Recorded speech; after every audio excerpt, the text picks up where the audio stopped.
তোমাদের ছোট লোকের মতো আমি পার্টিতে বসে খাবার খাবো? সুমনা, মেয়ে কি বললা? কেন কানে যায় নাই? যা শুনছো সেটাই বলছি। ও মা, তুমি যদি ওই পাটিতে বইয়া না খাইতে পারো, আমার ঘরে একটা চেয়ার আছে, অবশ্য পাওটা একটু ভাঙ্গা, তবে তুমি বইসা খাইতে পারবা, অসুবিধা হইব না। স্যার ডাইনা দেই। ভাঙা চেয়ারে বসে সুমনা খাবার খাবে? অসম্ভব। ছি ছি, এসব কি রান্না করছে? এর থেকে তো আমার বাসার কাজের বুয়ারা ভালো রান্না করে খায়। মাকে ভেবে অপমান না করলে হয় না? এটা কোনো রান্না হইলো? তুমি খাবারটা খাবা না ঠিক আছে, সেই জন্য তুমি আমাদের রিজিকটা নষ্ট করবা? এই একটা ছোট লোকদের সমস্যা, কিছু বললে তাদের অপমান হয়ে যায়। যত সব ফালতু নাকামি। মাথাটা ঠান্ডা করো, বুঝতে পারছি তুমি এগুলি খাইতে পারবা না। তুমি কও তুমি কি খাইবা, সাইফুল হোটেল থেকে আইনা দিই।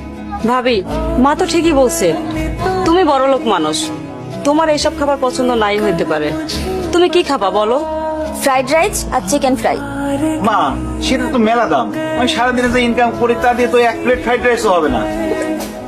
এই বাসি পচা গন্ধ খাবার তুমি কোথা থেকে এনেছো?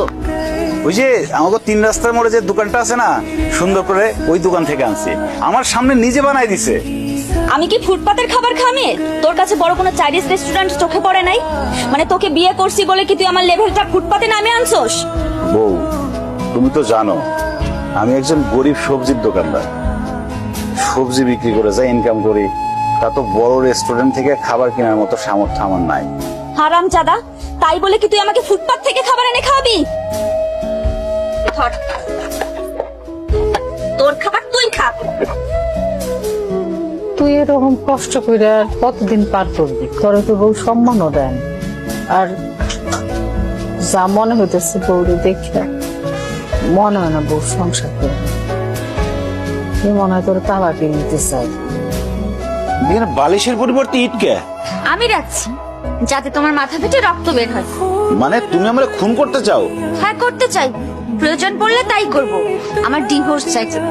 বউ, ডিভোর্স ছাড়া তুমি যা চাইবা তাই পাবা। প্রয়োজনে আমি প্রতিদিন অনেক বেশি পরিশ্রম করে তোমার জন্য চাইনিজ থেকে খাবার নিয়ে আসবো, ভালো ভালো খাবার নিয়ে আসবো। আমার না কোনো খাবার চাই না, আমার না তোমার থেকে ডিভোর্স চাই। কারণ তোমার মতো সবজি আলার সাথে না আমার যায় না। কি হলো, এরকম বজ্রপাত হয়ে যায় মানুষের মতো চুপচাপ বসে আছো কেন? কি বলছি কানে যায় নাই? জি, গেছে।